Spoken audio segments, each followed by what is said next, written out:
നല്ല സിനിമ മോശം സിനിമ എന്നുള്ളൊരു കാറ്റഗറി ശരിക്കും അതിൻ്റെ ഒരു ആവശ്യമുണ്ടോ? അല്ലെങ്കിൽ നല്ലൊരു കഥയില്ല. ഇപ്പോൾ പലപ്പോഴും സിനിമ കണ്ട് പാതിയിലെ അതിനെ ജഡ്ജ്മെൻറ്റ് ചെയ്യുന്ന ഒരു കാലഘട്ടമാണല്ലോ പൊതുവെ. ആ ഒരു അത്തരം പ്രേക്ഷകരിലൂടെയാണല്ലോ നമ്മൾ കടന്നു പോകുന്നത്. അപ്പോൾ ശരിക്കും എന്താ തോന്നുന്നത്, അതൊരു നല്ല സിനിമ മോശം സിനിമ അങ്ങനെ ഒരു കാറ്റഗറി ശരിക്കും ഉണ്ടോ, അങ്ങനെ വേണം? ഈ പ്രേക്ഷകരെ സംബന്ധിച്ച് പാവം ശുദ്ധം അവർ സിനിമ കാണാൻ വരുന്നത്, സിനിമ ഇഷ്ടപ്പെട്ടിട്ട് വരുന്ന അവർ കണ്ടാൽ അവർക്ക് തൃപ്തി അല്ലെങ്കിൽ കൊള്ളൂല എന്ന് പറയും, കൊള്ളാമെന്ന് പറയും. അവരെ സംബന്ധിച്ച് ഈ രണ്ട് കാര്യമുള്ളൂ. അത് ജെനുവിനാണ് അവർ പറയുന്നത്. കൊള്ളൂല കേട്ടാ എന്ന് പറയും, അല്ലെങ്കിൽ കൊള്ളാമെന്ന് പറയും. അത് സത്യസന്ധമായിട്ട് അവർ പറയുന്നതാണ്, അവർക്കത് ചെയ്യാം. അല്ലാതുള്ള കാര്യങ്ങൾ കുറച്ചും ആണ് നമ്മൾക്ക് ഈ ആശങ്കപ്പെടുന്നത്. അത് പരസ്യമായിട്ടുള്ള വിളിച്ചു പറയൽ ചിലപ്പം കാണുന്നവന് ഇഷ്ടപ്പെട്ടേക്കാം, അതിനു മുമ്പ് അല്ലാത്തൊരു വിളിച്ചല്ല. അതിലൊക്കെയാണ് നമ്മൾ പരസ്പരം ആലോചനപ്പെടുകയും എന്നാൽ അങ്ങനെ അതിൻ്റെ ആവശ്യമില്ല, സ്വാതന്ത്ര്യമില്ല, എല്ലാവരുടെയും എല്ലാം ആകാമല്ലോ എന്ന് പറയുന്നതാണ്. അത് സാധാരണ കാഴ്ചക്കാരനെ സംബന്ധിച്ച് ഈ രണ്ട് വാക്ക് തന്നെ അവർക്കുള്ളൂ, നല്ലത് അല്ലേ മോശം. ഓക്കെ, ലിയോണയുടെ അഭിപ്രായം എങ്ങനെയാണ്? ഇതന്നെയാണ്.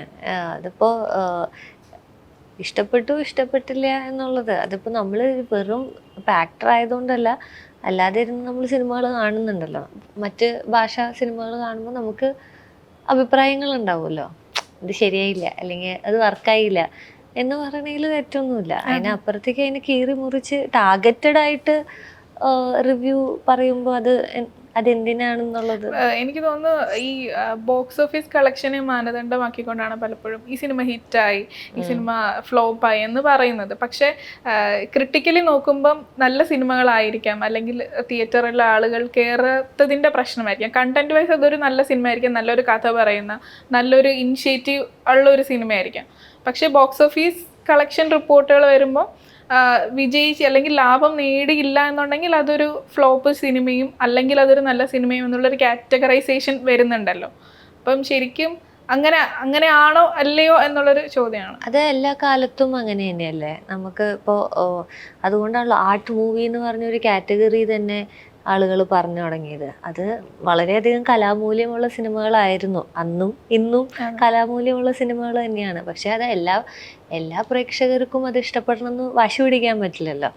പ്രേക്ഷകർ മോസ്റ്റ്ലി 90% ഓഫ് ദ ഓഡിയൻസ് തിയേറ്ററിൽ വരുന്നത് റിലാക്സ് ചെയ്യാനായിരിക്കും.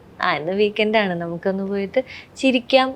ഇപ്പോൾ ഓഫ് ലേറ്റ് കുറേ പടങ്ങൾ ഒരു ത്രില്ലർ ജോണറിലുള്ള പടങ്ങൾ മാത്രമേ ഒരിടയ്ക്ക് ഉണ്ടായിരുന്നുള്ളൂ. പക്ഷേ ഇപ്പോൾ കഴിഞ്ഞ വീക്കെൻഡിൽ ഇറങ്ങിയിട്ട് ഐ തിങ്ക് പ്രേമലു വന്നപ്പോൾ എല്ലാവർക്കും ഭയങ്കരമായിട്ട് വർക്കായിട്ടുണ്ട് ആ സിനിമ. അല്ലെങ്കിൽ അതേ സമയത്ത് തന്നെ ബ്രഹ്മയുഗം വന്നപ്പോഴും ബ്രഹ്മയുഗം ആൾക്കാർ അക്സെപ്റ്റ് ചെയ്യുന്നുണ്ട്. സോ ഇത് രണ്ട് എക്സ്ട്രീം ആയിട്ടുള്ള സിനിമകളാണ്.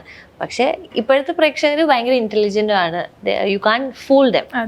ഫൂൾ ചെയ്തിട്ടൊരു നമ്മളൊരു തട്ടിക്കൂട്ട് പരിപാടി കൊടുത്തു കഴിഞ്ഞാൽ ഡെഫിനറ്റ്ലി റിപ്പീ ഓഫ്. അതിനുള്ള ബുദ്ധിയും വിവരവും ഒക്കെ ഉണ്ട്. അത് പണ്ടത്തെ ഓഡിയൻസിനും ഉണ്ടാവും. ഇപ്പോൾ പക്ഷേ ടെക്നോളജിക്കലി അഡ്വാൻസ്ഡ് ആണ്, എല്ലാവർക്കും സോഷ്യൽ മീഡിയയിൽ വളരെയധികം ആക്സസ് ഉണ്ട്. Even kids have access to this everything. അപ്പോൾ അത് കാരണമുള്ള ചേഞ്ചസ് ഓഡിയൻസിലും ഉണ്ട്, ഫിലിം മേക്കേഴ്സിലും ഉണ്ട്, എല്ലാവരിലും ഉണ്ട്.